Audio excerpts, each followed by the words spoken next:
আসসালামু আলাইকুম। নিয়মিত বাংলা সংবাদ আপনাদের স্বাগতম। শুরুতে থাকছে শিরোনাম, এরপর বিস্তারিত।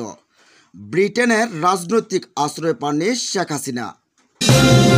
এদিকে ছাত্র জনতার জয়কে দ্বিতীয় স্বাধীনতা বললেন ডক্টর ইউনূস। আরও থাকছে অন্তর্বর্তীকালীন সরকার দেশ পরিচালনা করবে বলছেন সেনাপ্রধান। এবং সবশেষ জানিয়ে দেব, হাসিনা রাজনীতিতে আর ফিরবেন না বলছেন জয়।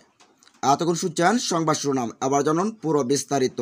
ব্রিটেনের রাজনৈতিক আশ্রয় পাননি শেখ হাসিনা। সোমবার সন্ধ্যা 6টা নাগাদ ভারতের রাজধানী দিল্লির উপকণ্ঠে উত্তরপ্রদেশে গাজিয়াবাদে হিন্ড বিমান ঘাঁটিতে নামেন শেখ হাসিনা বহনকারী বিমান। এই এয়ারবাসটি এশিয়ার মধ্যে বৃহত্তম। বিমান বাহিনীর ওয়েস্টার্ন এয়ার কমান্ড এয়ারবাসটির দেখভাল করে থাকেন। একটি সূত্রের দাবি, বাংলাদেশ বিমান বাহিনীর একটি মালবাহী কার্গো বিমানে শেখ হাসিনা গাজিয়াবাদে নামেন। তার সঙ্গে ছিলেন তার বোন শেখ রেহানা এবং কয়েকজন অফিসার। জল্পনা ছিল দিল্লি বিমানবন্দরে অবতরণ করবেন শেখ হাসিনার বিমান, কিন্তু পরে জানা যায় দিল্লি আন্তর্জাতিক বিমানবন্দরে অবতরণ না করে রাজধানী লাগোয়া গাজিয়াবাদে বিমান ঘাঁটিতে অবতরণ করেছেন শেখ হাসিনা। প্রথমে শোনা গিয়েছিল সোমবার রাতেই তিনি লন্ডনে উড়ান দিতে পারেন।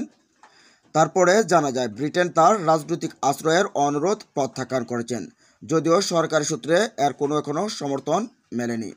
তবে তেমন হলে শেখ হাসিনা আগামী কয়েকদিন দিল্লিতেই সেফ হাউসে থাকতে পারেন। তবে ভারতে তিনি কোনো রাজনৈতিক আশ্রয় চাননি। গণবিক্ষোভের জেরে শুধু প্রধানমন্ত্রিত্ব থেকে ইস্তফা দেওয়াই নয়, বাংলাদেশও ছাড়তে হয়েছে হাসিনাকে। সোমবার দুপুরে বোন রেহানাকে নিয়ে ঢাকার বাসভবন তথা গণভবন ছাড়েন তিনি। তাকে কপ্টার করে নিয়ে যাওয়া হয় নিরাপদ আশ্রয়ের উদ্দেশ্যে। বাংলাদেশ বিমান বাহিনীর কপ্টারটি উড়িয়ে নিয়ে যান এয়ার কমান্ডার আব্বাস। এদিকে ছাত্র জনতার জয়কে দ্বিতীয় স্বাধীনতা বলেন ডক্টর ইউনূস। ছাত্র জনতার জয়কে দ্বিতীয় স্বাধীনতা বলে আখ্যায়িত করেছেন শান্তিতে নোবেল পুরস্কার বিজয়ী একমাত্র বাংলাদেশি প্রফেসর ডক্টর মোহাম্মদ ইউনূস। গতকাল শেখ হাসিনার পদত্যাগ করে পালানোর পর তিনি ভারতের দ্য প্রিন্টকে দেওয়া এক সাক্ষাৎকারে এক কথা বলেন। তিনি বলেন, প্রথম কথা হলো আমরা স্বাধীন হয়েছি, আমরা স্বাধীনতা অর্জন করেছি।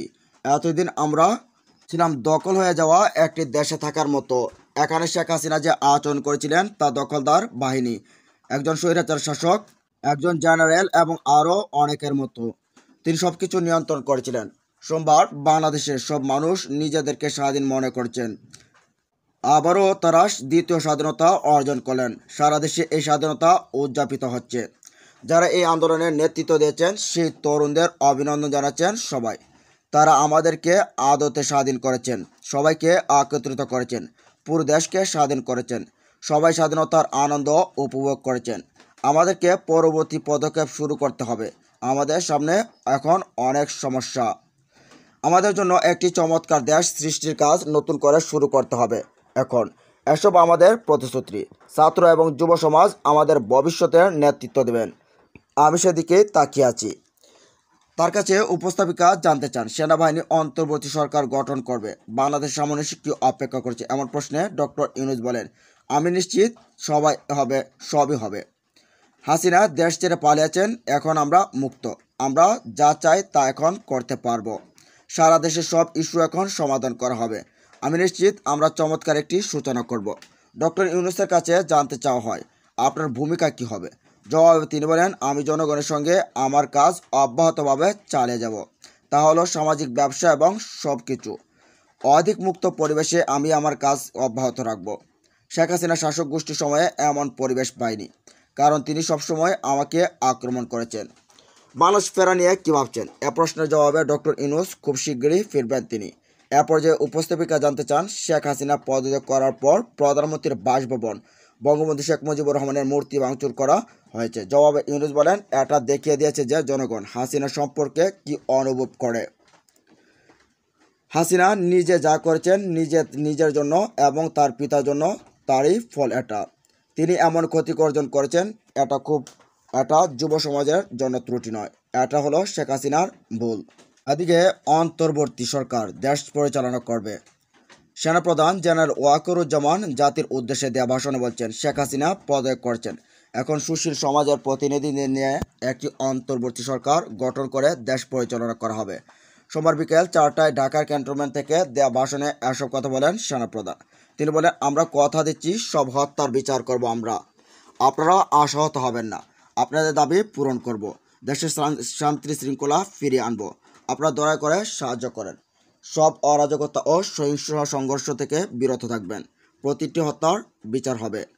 দেশের অনেক কিছু ক্ষতি হচ্ছে, আমি সমস্ত দায়িত্ব নিচ্ছি, সেনাপ্রধান বলেন। সেনাবাহিনী শৃঙ্খলা বজায় রেখে কাজ করবে। আপনারা আমাদের সহায়তা করবেন। দেশ শান্ত হয়ে গেলে কারফিউর দরকার নেই। ঢাকা বিশ্ববিদ্যালয়ের আইন বিভাগের শিক্ষক ডক্টর আসিফ নজরুলকে অন্তর্বর্তী সরকারের দায়িত্ব নেওয়ার অনুরোধ করেছেন বলে জানিয়েছেন সেনাপ্রধান। এর আগে তিনি বিভিন্ন রাজনৈতিক দলের নেতা ও সুশীল সমাজের প্রতিনিধিদের নিয়ে বৈঠক করেন। ওই বৈঠকে আওয়ামী লীগের পক্ষ থেকে কোনো নেতা ছিলেন না। বৈঠকে উপস্থিত ছিলেন বিএনপির মহাসচিব মির্জা ফখরুল ইসলাম আলমগীর, স্থায়ী কমিটির সদস্য মির্জা আব্বাস, জামায়াতের আমির ডাক্তার শফিকুর রহমান, জাতীয় পার্টির সিনিয়র নেতা আনিসুল ইসলাম মাহমুদ, মুজিবুল হক চুন্নু ও গণসংহতির জুনায়েদ সাকিব প্রমুখ। এদিকে বিবিসিকে জয়, হাসিনা রাজনীতিতে ফিরবেন না। শেখ হাসিনার রাজনীতিতে ফিরবেন না বলে বিবিসিকে জানিয়েছেন তার ছেলে সজীব ওয়াজেদ জয়। তিনি আরও বলছেন, এত কঠোর পরিশ্রমের পরও তার বিরুদ্ধে একটি গোষ্ঠী বিরোধিতা করছে, এজন্য তিনি খুব হতাশাগ্রস্ত। বিবিসি ওয়ার্ল্ড সার্ভিসের নিউজ ওয়ার্ডে সজীব ওয়াজেদ জয় একথা বলেন। তিনি সোমবার পর্যন্ত শেখ হাসিনার অফিসিয়াল উপদেষ্টা ছিলেন। তিনি আরও জানিয়েছেন যে তার মা শেখ হাসিনা রোববার থেকে পদত্যাগের কথা বিবেচনা করেছিলেন। অবশেষে তিনি নিজের নিরাপত্তার জন্য দেশ ছেড়েছেন। ক্ষমতায় তার মাকে সমর্থন করে জয় বলেন, তিনি বাংলাদেশকে গুড়িয়ে দিয়েছেন। তিনি যখন ক্ষমতা নিয়েছেন তখন বাংলাদেশকে একটি ব্যর্থ রাষ্ট্র হিসেবে মনে করা হতো, ছিল একটি দরিদ্র দেশ। কিন্তু সোমবার পর্যন্ত এ দেশটিকে এশিয়ার উদীয়মান অন্যতম এই টাইগার হিসেবে মনে করা হচ্ছিল। এজন্য তিনি খুব হতাশ। বিক্ষোভকারীদের কঠোর হস্তে দমনের অভিযোগ প্রত্যাখ্যান করেছেন জয়। তিনি বলছেন, রোববারও পিটিয়ে 13 জন পুলিশ সদস্যকে হত্যা করা হয়েছে। ফলে যখন লোকজন মানুষকে পিটিয়ে মেরে ফেলছে তখন পুলিশ কী করবে বলে আপনি মনে করেন?